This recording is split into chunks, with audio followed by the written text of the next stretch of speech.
Bueno, el tema que vamos a hablar hoy es si un debate que existe si debe o no realizarse la medición universal de la longitud cervical sonográfica transvaginal.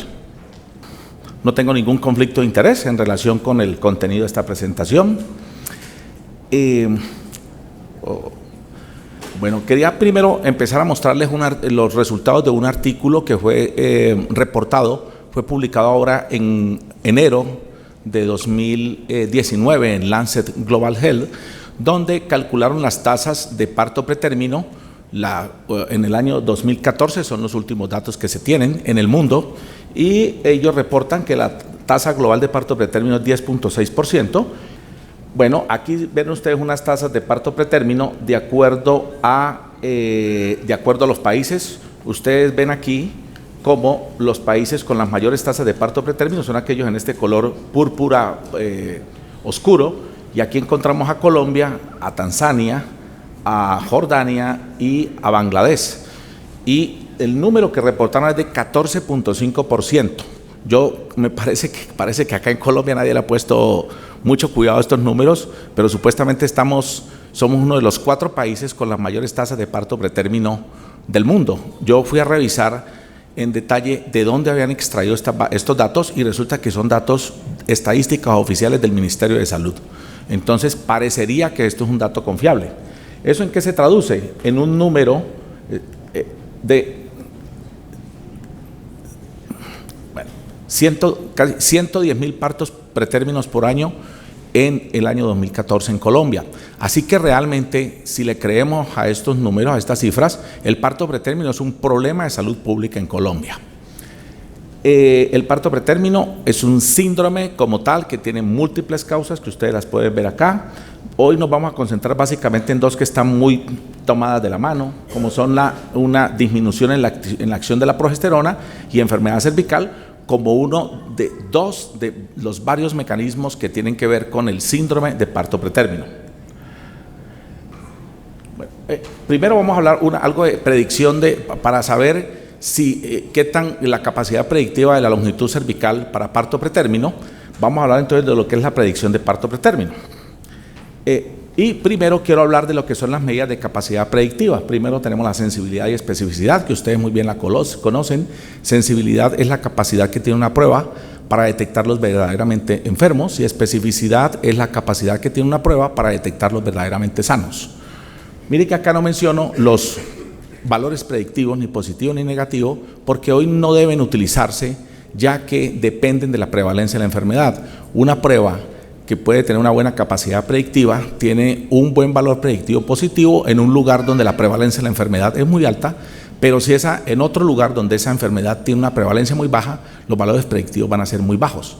Así que hoy se utilizan los likelihood ratios, cuya mejor traducción al español es razón de verosimilitud, positivo y negativo, que se calculan muy fácilmente.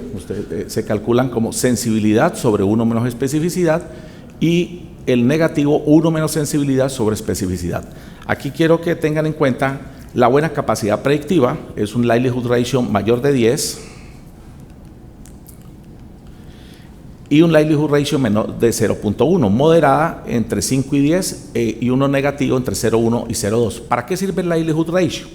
Entonces esto es un nomograma de Hagan. Esto fue publicado hace más de 40 años en el New England Journal of Medicine, y aquí en esta columna esto aplica para todas las áreas de la medicina.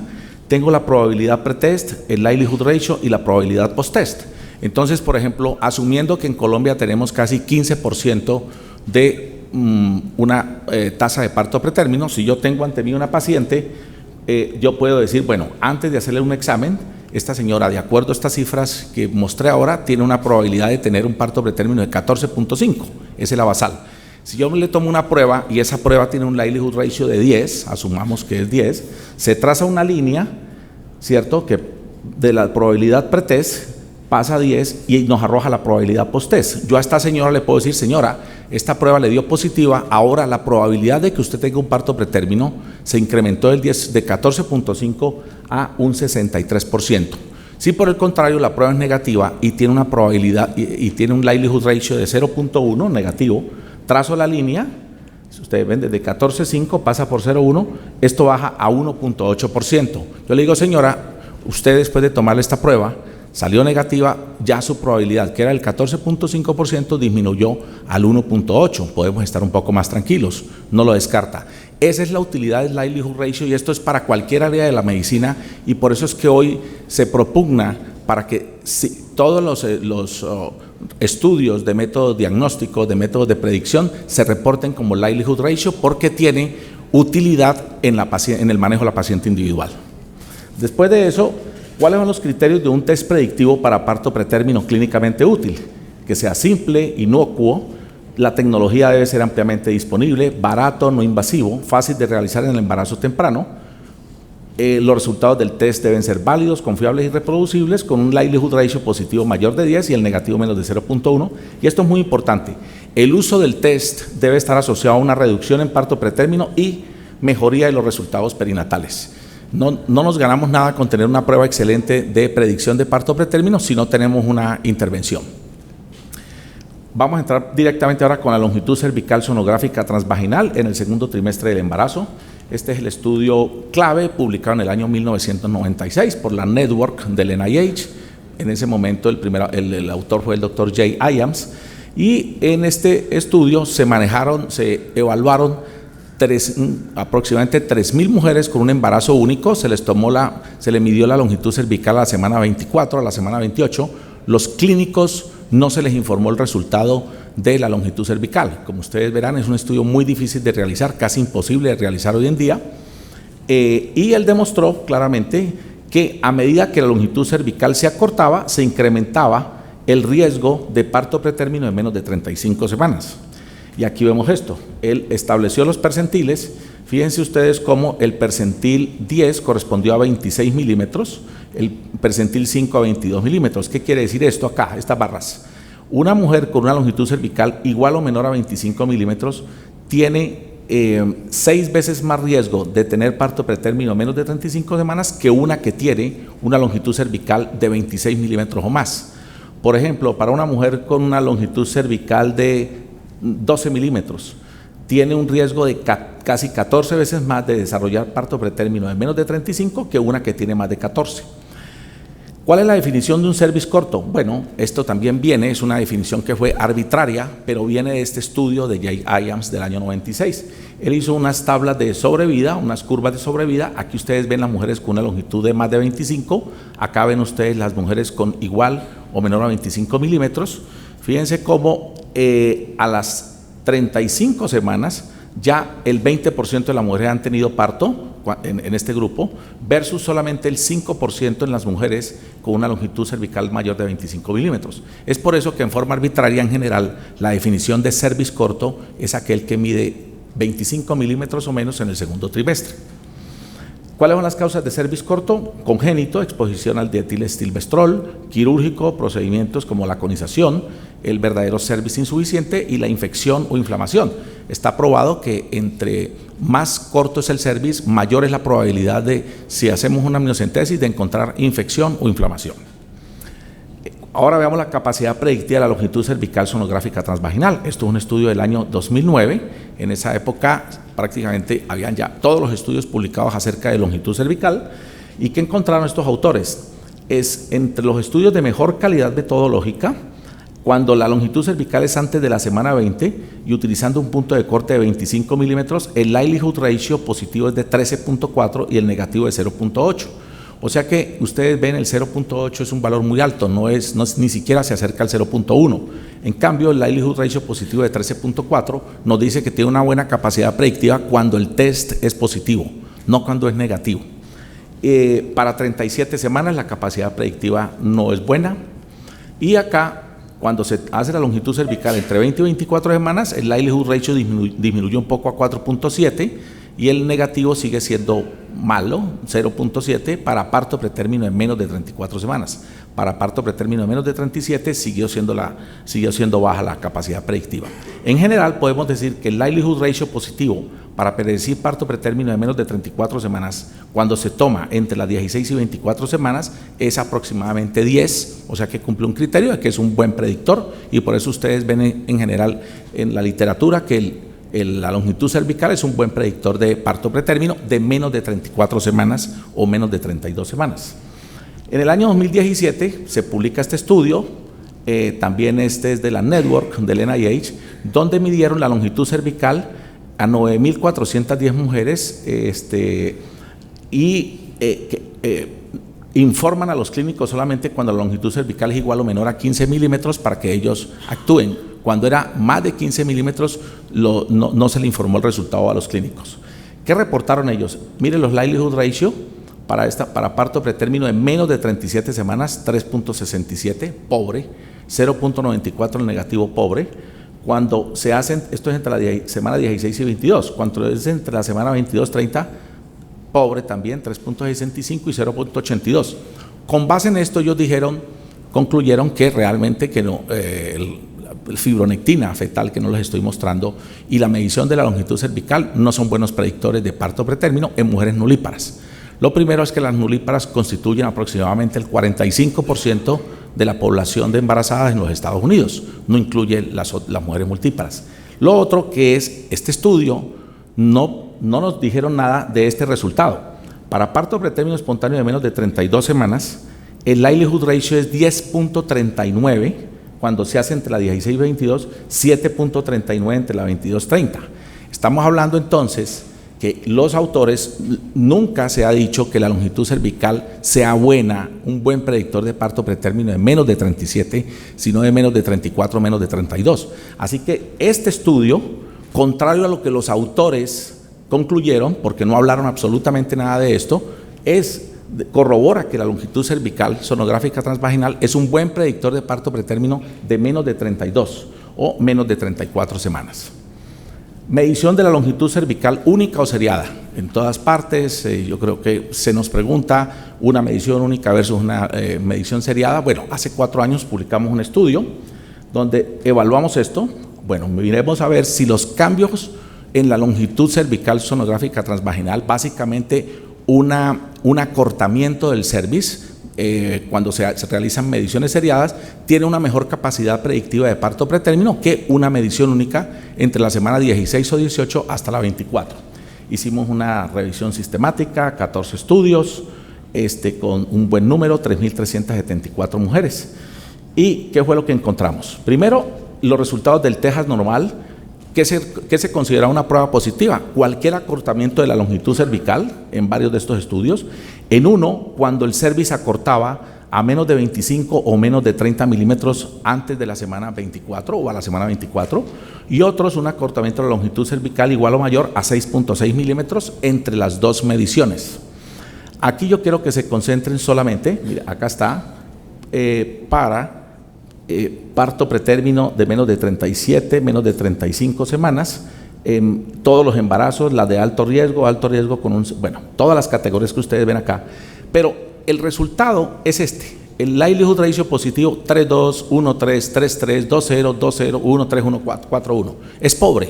O sea, la medición seriada, independientemente de la definición que se utilice para decir que hay una disminución del cervix, un acortamiento, tiene una muy baja, un likelihood ratio positivo, o sea, una muy baja capacidad predictiva. Y lo mismo el likelihood ratio negativo. El estudio de J. Iams nos permitió hacer un reanálisis y lo que hicimos fue a la longitud cervical a 24 semanas, el resultado normal, una longitud cervical igual o menor a 25, tenía un índice de Jones. El índice de Jones se calcula como sensibilidad más especificidad menos 1 y eso da un índice global de la capacidad predictiva de una prueba. Entre más alto es mucho mejor. Nos dio 0.295. Y para el cambio en la longitud cervical sobre el tiempo, aquella que ocurría entre las 24 y las 28 semanas de gestación, no otra, esta es la única disponible en ese estudio y es el único que nos permitió hacer esto, un resultado normal como cualquier disminución en la longitud cervical, el índice de Jones era 0.165 y esta diferencia era estadísticamente significativa. O sea, ¿qué quiere decir esto? Que una medición única tiene una mejor capacidad predictiva que una medición seriada. Y concluimos que el cambio en la longitud cervical sonográfica transvaginal sobre el tiempo no es un test clínicamente útil para predecir el parto pretérmino en mujeres con un embarazo único o gemelar y que una única medida obtenida entre 18 y 24 semanas de gestación parece ser un mejor test para predecir. Así que hasta ahora, hasta que no salga una nueva evidencia, donde digan vamos a comparar desde las 16 semanas a las 20, de las 20 a las 24, etcétera, etcétera, esta es la mejor evidencia disponible, nos dice que no necesitamos hacer mediciones seriadas de la longitud cervical. Veamos cuáles son las intervenciones eficaces para prevenir el parto pretérmino en mujeres con un cervix corto. Ya vimos que la longitud cervical tiene una buena capacidad predictiva. Ahora veamos cuáles son las intervenciones cuando nos encontramos una paciente con un cervix corto. Bueno, esto ya lo conocen, son dos básicamente: progesterona vaginal y cerclaje para mujeres con antecedente de parto pretérmino, y cervix corto y embarazo único. No hay otras que hayan sido probadas categóricamente. Progesterona vaginal, esta es la revisión sistemática nuestra, publicada el año pasado, un metaanálisis de datos de pacientes individuales, la medida de resultado primaria, parto de menos de 33 semanas, 5 estudios, un total de casi 1000 mujeres, 974, y aquí ustedes lo ven, ¿no? Todos los estudios hacia la izquierda, y la administración de progesterona vaginal en mujeres con una longitud cervical igual o menor a 25 milímetros disminuye en un 38%, este es el 0.62, y fíjense, el intervalo de confianza superior va hasta 0.81. Eso quiere decir que al menos la progesterona vaginal disminuye en un 19% el riesgo de parto pretérmino de 33 semanas. Y esto es evidencia final, ya no hay más estudios que estén evaluando esto. Aquí ven ustedes qué más encontramos, no solamente parto pretérmino menos de 33, sino menos de 28, menos de 30, menos de 32, menos de 34, menos de 35, menos de 36, y todo esto es estadísticamente significativo. Además, hay una disminución de parto pretérmino espontáneo de menos de 33 y menos de 34 semanas, y ambos son estadísticamente significativos. Ahora, cuando tenemos una intervención para prevención del parto pretérmino, no debemos contentarnos con que disminuya el parto pretérmino. Eso se tiene que traducir en una disminución o una mejoría de los resultados perinatales. Bueno, nosotros encontramos que la administración de progesterona vaginal en mujeres con un cervix corto disminuye en un 53% el riesgo de síndrome de dificultad respiratoria, o sea, la mitad, 41% morbilidad y mortalidad neonatal, 32% ingreso a la unidad de cuidado intensivo neonatal, 38% peso al nacer de menos de 1500 y 18% peso al nacer de menos de 2500 gramos. O sea que no solamente disminuye el parto pretérmino, sino los resultados adversos perinatales, y todo esto es estadísticamente significativo. Además, disminuye un 56% el riesgo de mortalidad neonatal, aunque esto fue marginalmente significativo, no llegó al 0.04, así como una disminución del 35% en el uso de ventilación mecánica, que fue también marginalmente significativa, pero es clara la tendencia. Aquí ven ustedes el efecto de la progesterona vaginal sobre el neurodesarrollo y salud del niño a los 2 años. No hay ninguna diferencia entre los niños cuyas madres recibieron progesterona vaginal y aquellos cuyas madres recibieron placebo en neurodesarrollo a la edad de 2 años. Además, ayer les mostré que en embarazo gemelar hay seguimiento ya hasta los 7 años de edad, y tampoco hay ninguna diferencia en neurodesarrollo entre niños cuyas madres recibieron progesterona vaginal y aquellos que recibieron placebo. Y aquí ven los efectos adversos maternos, prácticamente 12% versus 11%, o sea, no hay ninguna diferencia significativa. En conclusión, la progesterona vaginal disminuye el riesgo de parto pretérmino y mejora los resultados perinatales en mujeres con un embarazo único y un cervix corto, sin ningún efecto deleterio demostrable en el neurodesarrollo del niño. ¿Cuál es la otra intervención? Cerclaje cervical. ¿Y en qué mujeres? Básicamente mujeres con un embarazo único, parto pretérmino previo y un cervix corto. Este es un metaanálisis publicado por Vincenzo Verghela hace ya 8 años. La medida de resultados fue parto pretérmino menos de 35 semanas, 504 mujeres en total. Esto también es evidencia final porque no hay más estudios que evalúen esto. ¿Qué encontró Vincenzo? Que el uso de cerclaje en estas mujeres disminuye en un 30% el riesgo de parto pretérmino de menos de 35, y fíjense ustedes, disminuye parto de menos de 37, menos de 32, menos de 28, menos de 24, y una tendencia, aunque no significativa, en la reducción de la mortalidad perinatal. En conclusión, en mujeres con estas 3 condiciones, embarazo único, antecedente de parto pretérmino espontáneo y un cervix de menos de 25 milímetros, el cerclaje cervical definitivamente mejora los resultados perinatales y disminuye el parto pretérmino. Así que ya tenemos 2 intervenciones para un cervix corto. Progesterona vaginal o cerclaje cervical, ¿cuál elegir? Bueno, esa pregunta la respondimos el año pasado. Esto es un estudio indirecto de datos de pacientes individuales donde comparamos en forma indirecta progesterona vaginal versus cerclaje en estas mujeres con estas características. En la actualidad solo hay 2 estudios muy pequeños que solo fueron publicados como abstracts presentados en congresos que comparan progesterona vaginal y cerclaje en estas mujeres. Son estudios de 50 y otro de 88 mujeres, y no hubo diferencias entre los 2 estudios. Entonces, cuando uno tiene una evidencia con tan pequeño número, puede acudir a este metaanálisis individual. ¿Qué es lo que se hace? La medida de resultado primaria fue parto de menos de 35 semanas. 5 estudios compararon progesterona vaginal versus placebo, con un total de 265 mujeres, y 5 estudios compararon cerclaje versus no cerclaje, 504 mujeres. ¿Qué es lo que utilizamos? En los estudios de progesterona vaginal versus placebo y los estudios de cerclaje versus no cerclaje, el grupo de placebo y que no utilizó cerclaje son similares, son el grupo común en ambos, así que nos permite comparar indirectamente la progesterona vaginal y el cerclaje. Aquí ven ustedes, esto fue lo que encontramos. En estas mujeres el uso de progesterona vaginal disminuye significativamente el riesgo de parto pretérmino menos de 35, menos de 32, y disminuye sepsis neonatal, morbimortalidad neonatal compuesta y también admisión a la unidad de cuidado intensivo neonatal. Esto es significativo. Veamos por el lado de cerclaje, eso ya se lo mostré, el estudio de Vincenzo, donde disminuye parto pretérmino desde menos de 35 a menos de 28, disminuye la morbimortalidad neonatal perinatal compuesta y disminuye peso al nacer de menos de 1.500 gramos. Y acá está la comparación indirecta, aquí está progesterona vaginal versus cerclaje. Como pueden ustedes ver, el riesgo relativo, todos están cerca de uno que otro está un poco más alejado, y todos incluyen el 1, el intervalo de confianza incluye el 1, por lo tanto no hay ninguna diferencia estadísticamente significativa entre progesterona vaginal y cerclaje. Así que la conclusión es que cualquiera de los 2 son igualmente eficaces para el tratamiento de estas mujeres, y la elección va a depender fundamentalmente de los efectos adversos, de la costo-efectividad de las intervenciones, las preferencias del paciente y el médico, y el tomar en cuenta el cerclaje, por ejemplo, es un procedimiento quirúrgico, pero la mujer puede preferir eso a tener que aplicarse todos los días un óvulo de progesterona vaginal. Ahora veamos desde el punto de vista de salud pública. Ya vimos que hay un test, ya vimos que hay 2 intervenciones, ahora veamos esto cómo impacta desde el punto de vista de salud pública.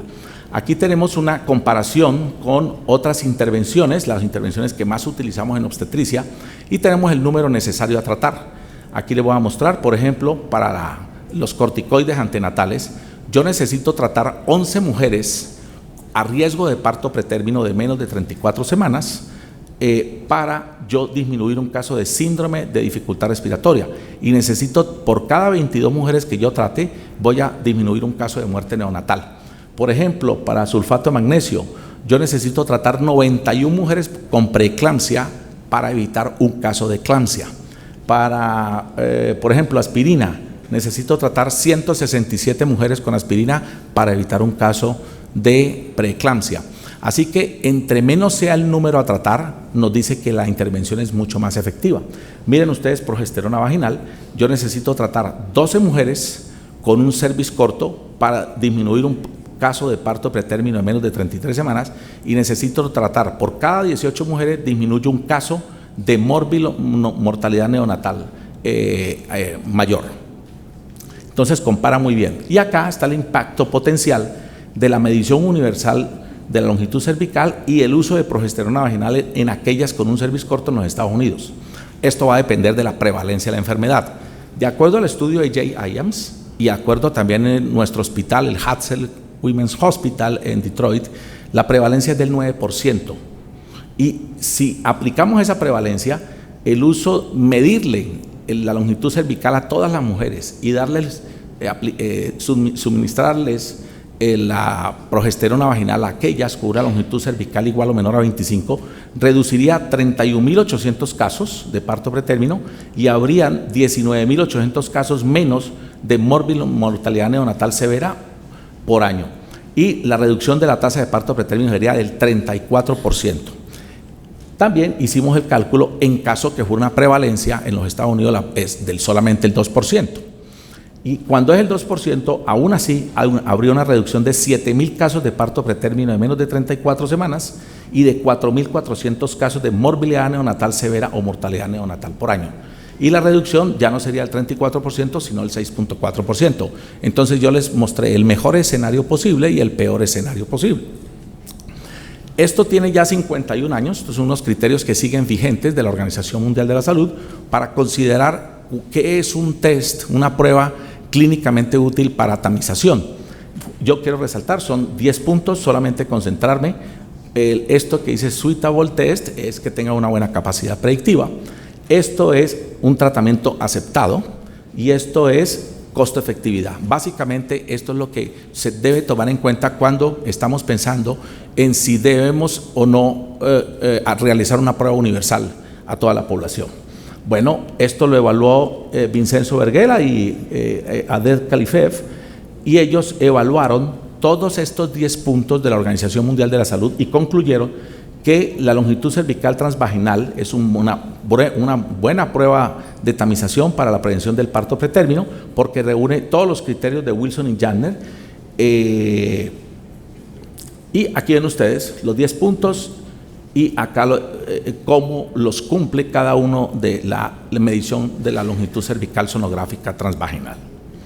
Estudios de costo-efectividad. Bueno, a la fecha se han publicado 9 estudios de costo-efectividad acerca de la medición de la longitud cervical en todas las mujeres con el uso de progesterona vaginal. Aquí lo voy a pasar rápidamente, solamente todos los primeros 8 muestran sin excepción que esto es una intervención costo-efectiva. No hay ninguno que diga que no. Este último estudio, publicado en el American Journal hace 3 años, concluyó que para que la medición de la longitud cervical transvaginal a todas las mujeres sea costo efectiva, la eficacia de la progesterona vaginal debería ser al menos 36%. Recuerden que yo les mostré a ustedes que era 38%.